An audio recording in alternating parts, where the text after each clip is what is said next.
Ladli tour and travel से प्रतिदिन लखनऊ जाना हुआ आसान, कम पैसों में आपको पहुंचाएगी लखनऊ। स्क्रीन पर दिए गए नंबर से संपर्क कर जा सकते हैं। बड़ा लालपुर जनपद बनारस से गिरफ्तार किया है, जिसमें करीब 7 लोग मिले हैं। जिसमें एक शुभम जायसवाल हैं, ये थाना जमालपुर जनपद मिर्ज़ापुर के रहने वाले हैं। एक धनजीत यादव हैं, ये थाना चंदबक जौनपुर के रहने वाले हैं। एक अजय यादव है, ये थाना चोलापुर जनपद बनारस के रहने वाले हैं। अभय राय पुत्र बहादुर राय, ये थाना बलुआ जनपद चंदौली के हैं। अविनाश राय हैं, ये थाना अंडाल जनपद पश्चिम बर्धमान आसनसोल पश्चिम बंगाल के रहने वाले हैं। एक शुभम यादव हैं, जो कि थाना चोलापुर जनपद बनारस के रहने वाले हैं। और पीयूष यादव है, ये भी थाना गोरा बादशाहपुर जनपद जौनपुर के रहने वाले हैं। और इन सब लोगों के पास से करीब 15 लाख रुपए का सामान, जिसमें 51 मोबाइल फ़ोन इनके पास से बरामद हुए हैं, 4 लैपटॉप इनके पास से बरामद हुए हैं, और 42 एटीएम कार्ड हैं, 13 बैंक की पासबुक हैं, और करीब 80 सिम कार्ड इनके पास से मिले हैं। 4 बैंक की पासबुक मिली है, और एक फाइबर का जो राउटर है वो इनके पास से बरामद हुआ है। और ये पांडेपुर में एक जो मकान है, 2 मंजिला मकान था, उसको किराए पे लेके इन्होंने वहाँ पे एक कॉल सेंटर यहाँ पे बनाया हुआ था। और इनके सारे अकाउंट्स और इसकी हमें जानकारी की गई तो करीब 208 बैंक अकाउंट इन्होंने खुलवा रखे थे। और उसमें करीब पिछले 6 महीने में 95 करोड़ का ट्रांजैक्शन इनके अकाउंट में था।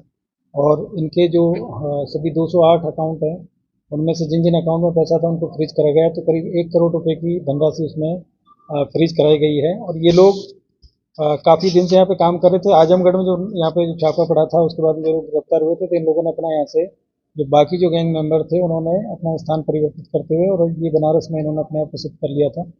और वहाँ पे ये लोग ऑनलाइन गेम्स, जो क्रिकेट बज के नाम से व्हाट्सएप और टेलीग्राम के माध्यम से ये लोग उसका एडवर्टाइजमेंट करते थे। और उसके बाद में सोशल मीडिया, इंस्टाग्राम, फेसबुक और इनके माध्यम से लोगों से संपर्क बना के और ये गेम खिलाते थे। और गेम के नाम पे उनको पैसा जितवाना, दुगना तिगना करने के नाम पे लोगों को मोटिवेट करते थे, गेम खिलाते थे। और उसके बाद में जब वो लोग उसमें इन्वॉल्व हो जाते थे, उसके बाद में जब बड़ी धनराशि जब लोग लगाते थे, तो उनका पैसा ये लोग उसमें से निकाल के और अपने बैंक अकाउंट्स में, अलग अलग बैंक अकाउंट्स में ट्रांसफ़र करके, और फिर उसको कई चैनल के माध्यम से बाद में या तो किसी कंपनी के अकाउंट में ये लोग ट्रांसफ़र कर देते थे, या फिर उसको कहीं एटीएम से जाके उसको विड्रॉल कर लेते थे। और ये जो पूरा गैंग है, ये वहाँ पे अलग अलग इनको काम मिला हुआ था और ये लोग वहाँ पे काम कर रहे थे। तो ये काफ़ी एक ऑर्गेनाइज तरीके से इन लोगों के द्वारा ये काम किया जा रहा था। और इसमें जो टोटल जो लोग पकड़े गए हैं, 7 लोग पकड़े गए हैं। और ये 7 जो लोग हैं, इनमें से मिर्ज़ापुर के 1 हैं, जौनपुर के 2 हैं, बनारस के 2 हैं, चंदौली के 1 और 1 पश्चिम बंगाल के हैं।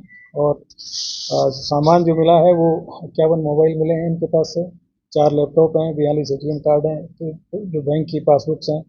और इसके अलावा इनके पास से 20,000 रुपये नकद भी मिला है। और 208 अकाउंट इन्होंने अब तक इस पूरे साइबर फ्रॉड को करने में यूज किए थे। तो उनकी डिटेल्स हम लोग निकलवा रहे हैं बैंक के माध्यम से। और उसमें जो ट्रांजैक्शन है वो करीब 95 करोड़ का ट्रांजैक्शन तो हम लोगों ने अभी तक उसको एनालिसिस किया है। बाकी चीज़ पर भी काम चल रहा है। तो ये काफ़ी ऑर्गेनाइज तरीके से एक जो गैंग यहाँ पे काम कर रहा था, पहले आजमगढ़ में पकड़े गए, फिर उन्हीं के जो साथी है फिर यहाँ पकड़े गए हैं। और बड़ी संख्या में ये लोगों को मोटिवेट कर लेते हैं। और आजकल सोशल मीडिया के माध्यम से और जो भी सोशल मीडिया प्लेटफॉर्म्स हैं, उनके माध्यम से लोगों को मोटिवेट करते हैं, और उसके बाद भी फिर उनका पैसा ये ठगने का काम करते हैं। तो काफ़ी अच्छी जो कार्रवाई है हमारी जो साइबर थाने की जो टीम है उसके द्वारा की गई है। इसके लिए मेरे द्वारा जो पूरी टीम है उसको 25,000 रुपये का नगद पुरस्कार इसमें दिया जा रहा है। और बाकी जो पूर्व में 11 लोग पकड़े गए थे और ये 7 लोग जो पकड़े गए हैं, अभी इसमें इनके जो मास्टरमाइंड हैं और जो लोग इनको ऊपर से जो इनको खिलाते हैं और जो ऑर्गेनाइज कर रहे हैं, जिन पे हम लोग काम कर रहे हैं, उनके जो बैंक अकाउंट्स के माध्यम से, उनके जो मोबाइल जो आपस में जो उनका कन्वर्जेशन है, वो सारी चीज़ों की जानकारी करके और उन लोगों के बारे में जानकारी की जा रही है। अभी तक ये जो लोग मिले हैं, ये लोग सिर्फ अकाउंट में जो अकाउंट मेंटेन करने का काम, गेम चलाने का काम करते थे। इनका जो और जो इनके जो मास्टरमाइंड है वो अभी तक इसमें पकड़े नहीं गए हैं, उनको ट्रेस आउट किया जा रहा है। उनकी जानकारी इनको भी, मतलब जो गैंग मेंबर पकड़े गए हैं अभी तक, तो ये भी ऊपर वाले लोगों को प्रॉपर तरीके से नहीं जानते हैं। अभी तक कुछ लोगों की जानकारी है, उस पर हमारी टीम काम कर रही है। और एक दूसरी जो चीज़ है कि ये जो लोग हैं, ये बहुत ही स्मार्ट तरीके से सारा काम कर रहे थे। और सारा जो पैसा है वो जो बड़ी कुछ फर्जी कंपनियां उन्होंने रजिस्टर करा रखी है, उनके अकाउंट में ट्रांसफ़र कर दे रहे हैं। कुछ लोगों के द्वारा एटीएम से विड्रॉल करके और कुछ सामान की परचेजिंग भी की गई है। तो हम लोग इस पे काम कर रहे हैं। और इसमें इन्होंने जो मोबाइल जो होता है इनके पास में, जो इनसे भी जो लोग संपर्क करते हैं, तो उसको इन्होंने कॉल स्पूफिंग करके, और उसमें जो नंबर है वो इंटरनेशनल कॉलिंग का नंबर होता है।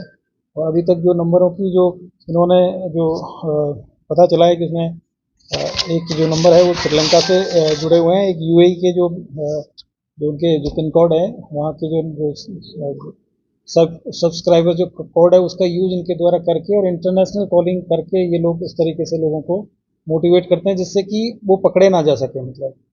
और मुझे लग रहा है कि हम लोगों ने जो काम किया है, ये लोग यहीं के लोकल लोग हैं, और इस तरीके से जो इंटरनेट कॉलिंग के माध्यम से लोगों को ठगने का काम करते हैं, तो उस पर हम लोग काम कर रहे हैं, जल्दी उन लोगों को भी हम लोग उसमें पकड़े। सर, इस पूरे मामले में श्रीलंका, यूएई और भारत में ये लोग कैसे नेटवर्क बनाए हुए थे? जैसे क्या ग्रुप के माध्यम से बनाए थे या टेलीफोनिक वार्ता भी लोगों के बीच में होती थी किसी से? देखिए, मैंने जैसे आपको बताया कि ये लोग जो इनके जो मास्टरमाइंड हैं, उन लोगों के द्वारा कुछ लोगों को मोटिवेट करके अपनी कंपनी में काम करने के लिए उनको मोटिवेट किया जाता था, फिर उनको एम्प्लॉयमेंट दिया जाता था, और इनको 20 से 25 हज़ार रुपये पर मंथ की तनख्वाह मिलती है। इसके अलावा इनको फेक अकाउंट कहीं और जगह से मिलते थे, सिम कार्ड है वो कहीं और जगह से अरेंज किए जाते थे, और उसके बाद में इन लोगों का काम था कि जो पैसा आता था उसको जो गेमिंग ऐप के जो अकाउंट है उससे निकाल के दूसरे अकाउंट में डालना, फिर दूसरे अकाउंट से कोई दूसरे अकाउंट में डालना, और कैश विड्रॉल कर लेना, फिर कोई और आदमी आके जो कैश ले जाना, फिर दूसरे को उसको डाल देना। तो ये एक बहुत ही ऑर्गेनाइज तरीके से काम करने वाला एक गैंग है, इस पर हम लोग काम कर रहे हैं। और कुछ इनके और लोग हैं जो कि मतलब वो हमेशा इंटरनेट कॉलिंग है उसी के माध्यम से ही इनसे कांटेक्ट करते हैं, तो उनकी एक्चुअल जो जानकारी इन लोगों के पास में नहीं है। हम लोग इसमें काम कर रहे हैं, जल्दी उनको भी गिरफ्तार। लगभग कितने दिनों से काम कर रहे हैं ये लोग? अभी तक की जानकारी मिली है, जो अकाउंट ट्रांजैक्शन मिले हैं वो करीब 6 महीने से ये लोग काम कर रहे थे। पिछली बार जब आजमगढ़ में यहाँ पे जो गैंग पकड़ा गया था, तो उसके बाद में इन्होंने अपने सारे अकाउंट पुराने थे वो बंद कर दिए थे, और उसके बाद में फिर नए अकाउंट खोल के फिर इन्होंने फिर से काम शुरू किया गया है। तो वो पुरानी जो अकाउंट्स थे उनकी भी हम लोग जानकारी कर रहे हैं कि वो कब तक इन्होंने ऑपरेट किए थे, और उसके बाद में ये जो नए अकाउंट इन्होंने लिए हैं, क्योंकि अकाउंट इनके पास में सारे फेक अकाउंट्स हैं, और 208 अकाउंट की डिटेल तो इनके पास से मिली है। जो पहले जो गैंग मिला था उनके पास में भी कई सारे अकाउंट्स थे, सिम कार्ड भी इनके पास बहुत मिले हैं, मोबाइल इनके पास में अभी 51 मोबाइल मिले हैं, और 4 इनके पास से जो लैपटॉप हैं वो मिले हैं, एटीएम कार्ड है वो भी बड़ी मात्रा में मिले हैं। तो हम लोग इस पर काम कर रहे हैं, और ये काफ़ी एक बड़ा एक गैंग है जो कि ऑर्गेनाइज तरीके से काम कर रहे हैं।